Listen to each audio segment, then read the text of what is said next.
Good morning, all. I am very grateful for the opportunity today to discuss the evolution of data in financial planning. And how many of you agree that the financial advisory landscape today is undergoing a profound transformation? I think Andre referred to the use of data, and I think data is demanding a new approach to planning. And data should not be leveraged just as a tool, but as a fundamental catalyst for competitive advantage. So my chat today will explore how data-driven strategies are reshaping the industry, as well as the imperative for advisors to embrace this acceleration.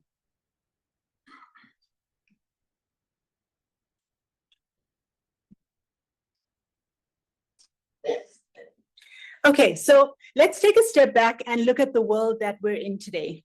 It's fast, it's complex, and it's brutally competitive. And in the middle of all that chaos, data has emerged not just as a tool, but a lifeline for modern financial advisors. The industry today is deeply digital. And it's not about just systems, it's about how are we rewiring the value that we deliver through data. And your clients today want Netflix-like journeys. They want intuitive journeys, personalized as well as instant. And they also want real-time insights as well as advice. We are juggling evolving expectations, market volatility. I'll try and stand close to this. Market volatility. And data isn't just useful here, it's absolutely critical for being agile as well as being compliant. And data should be seen as a strategic asset. It should be used for proactive decision-making, as well as enhanced user experiences. And the competitive landscape today is brutal, as I mentioned. And it's a world of lookalike financial services. And data really gives an advisor the competitive edge to provide real-time foresight as opposed to hindsight.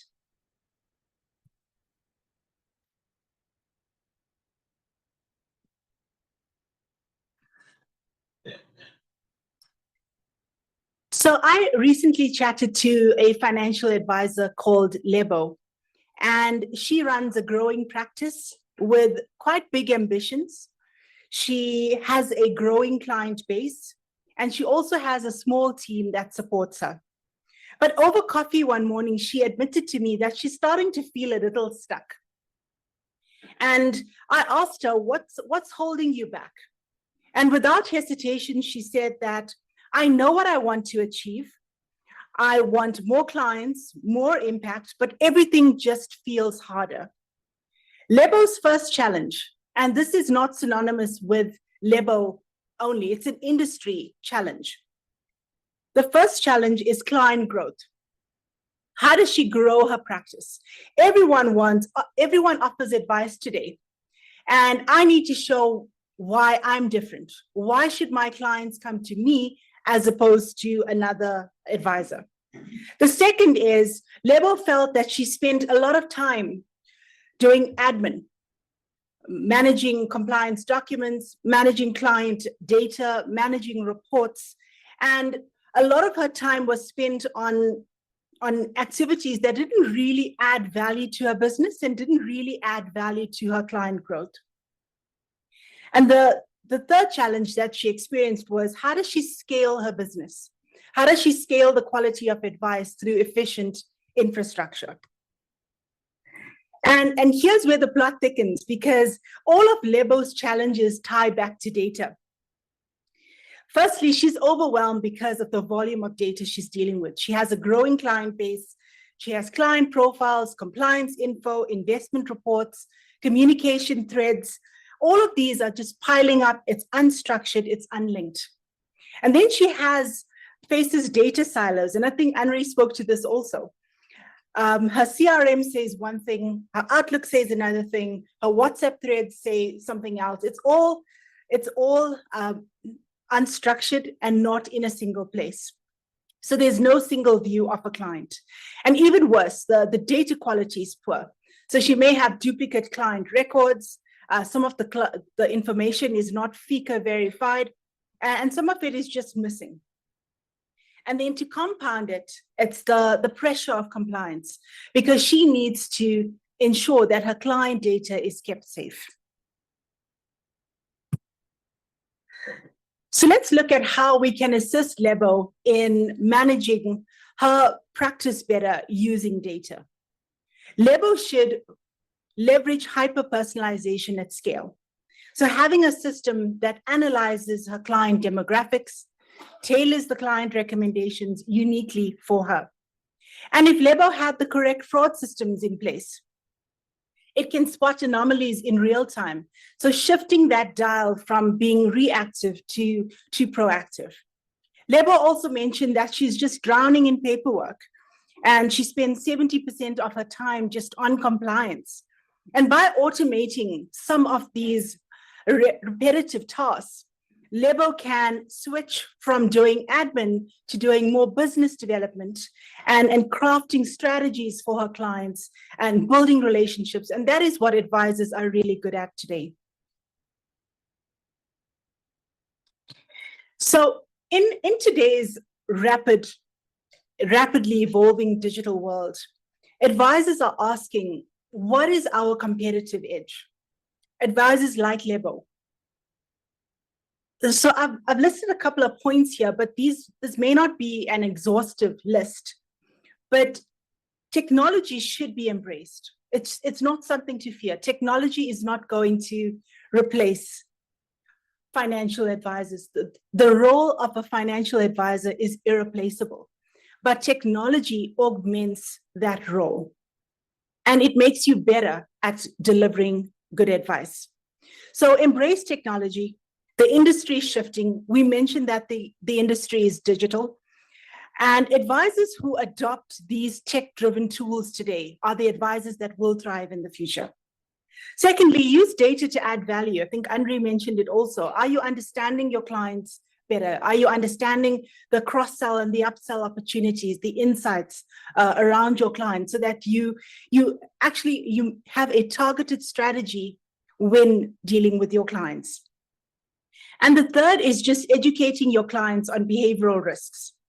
And we all make emotional decisions with money, but advisors can help to build that immense trust with the client by helping them to understand the biases and also just preventing them from self-sabotage.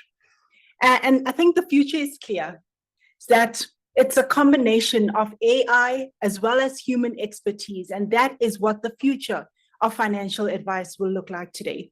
Advisors will focus on what you do best, and that's delivering value to your clients.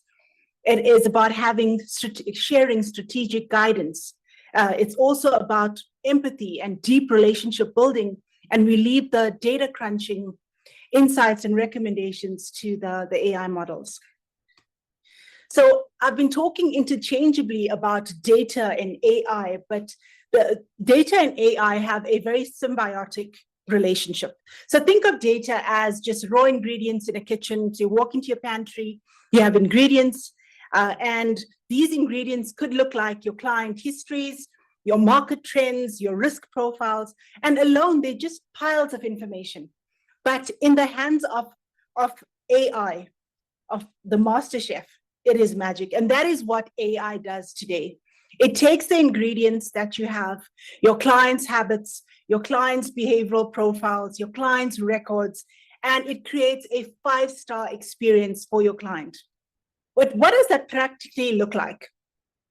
It looks like perhaps a retirement plan that is suited or perfectly timed to your client's life milestones and life events. And maybe it's a chatbot that just answers questions. It proactively answers questions and anticipates these questions. So turning data into golden insights. But don't take my word for it. Let's talk about some real world impact. I've included a company here called JP Morgan, and they had a problem. They had human advisors that were overwhelmed with data. Clients expected real-time, hyper-personalized advice, and in a market that changes faster than headlines. But they brought in AI. They had something called an index GPT that could read and process documents. They also had a coach AI, and this helped with predictive analytics. But the tangible savings of this company is as follows. The cost savings, and these are not cost cuts, these are cost savings of 1.5 million Rand. Revenue boosted by 20% because we're anticipating what clients need. So we're providing clients what they need before they ask us to. And as well as a saving of 360,000 work hours just by the AI tool reading documents and processing these documents. And then bringing it close to home, a real world success story is Discovery Bank. And Discovery Bank, as you know, is a behavioral bank. They have quite a fantastic program called the Vitality Money Program. And this acts as, this Vitality Money Program analyzes your spending habits, it analyzes your goals, it even offers relevant insights. And this hyper-personalization that Discovery Bank is building, it empowers clients to understand their saving, their spending, as well as their debt, and also just frees advisors from doing routine tasks because of their AI assistant for advisors, as well as the Discovery AI. I used the Discovery AI tool a couple of weeks ago, and I was totally surprised by the amount of groceries that I buy. You order on Checkers 60/60 and you go to the malls on weekends and you don't really realize how much you actually spend because you tap and across. And this tool revealed how much we actually spend on groceries. And for me, it was a blind spot, but it also helped me to improve my spending habits. So we spoke about the potential of data. We spoke about how data can impact your financial advisor practice. And we also spoke about some real world examples of how data is tangibly changing companies and changing practices. But what does it look like for you today sitting in the room? How do you navigate this journey? And as we know, every journey has challenges. I think while data offers immense opportunities for your practice, the journey isn't without challenges. And that is the advice that I gave Lebo when I met with her for coffee. I think some of the steps that we can take is to ensure that we build really strong data foundations. And what does this look like? It looks like focusing on data quality. It looks like integrated systems that have a unified view. So combining all your data sources into a single system that you can derive insights and derive recommendations from. And I think it's without this foundation, you're almost building on sand. It's absolutely crucial for anything that you do. And I think next, and it's a non-negotiable in today's world, it's prioritizing security and privacy. And I think today, a data breach is not just a technical glitch. It's actually a breach of client trust if client's data is leaked. So looking at building compliance by design with strong cybersecurity, strict access controls, as well as ongoing staff training. And the third step is to automate and invest smartly. So Lebo spends a lot of time on admin, but she can implement a CRM in her practice, a very sophisticated practice management tool that has AI in it, that's AI enabled, that can predict client insights as well as recommendations. And I think importantly, it's about having a mindset that is fostered around data. So data first, data-led decisions, data-driven decisions. And that is quite key to enhancing data literacy across your practice. So despite all the advancements in technology and and all of the data-driven acceleration in the industry, the role of a financial advisor remains irreplaceable. And this here is an example of the serenity prayer, but adapted to technology. Grant me the serenity to accept what computers do better than people. And that's really the data crunching and the things that people do better than computers. And what do we do better than computers? Our critical thinking, our empathy, strategic guidance, and financial advice, and the wisdom to know the difference. So the future of financial advice, as I mentioned, is a hybrid model where the advisor is at the forefront, but enabled through technology and enabled through AI. And just in closing, accelerate your practice, elevate your impact. It sounds like a catchy phrase, but it's actually the blueprint of the future of financial advice. And we're talking about here just a fundamental re-architecture of your practice. It's looking at smarter, more personalized planning, and to be infinitely more scalable. I think everyone sitting here in this room wants to serve more clients. You want to ensure that you reach more clients with your expertise. And I think using data will help you achieve that. And I thought I'd leave you with a final thought, because throughout this presentation, we've explored a journey of not just adapting to the future, but actively creating it. And if you look at this image, what it actually is data right in your hand. It's the power of information in your hand today. And the message is simple, but it's profound. Don't just adapt to the future, create it.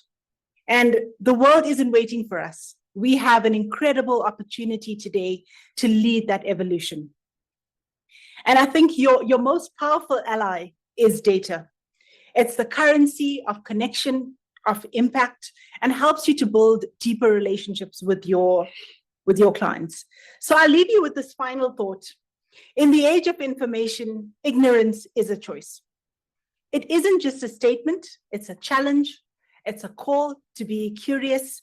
It's a call to action, and it's a call to embrace the incredible potential of data. I think I have my email address out at front, and if you guys want to explore the topic around data, around some of the tools that we have at Discovery, we have a lot of platforms that enhance data and share cross-sell, upsell opportunities. Very comfortable to chat to you guys about it. So you can get my details out at front, and look forward to collaborating. Thank you so much for the opportunity.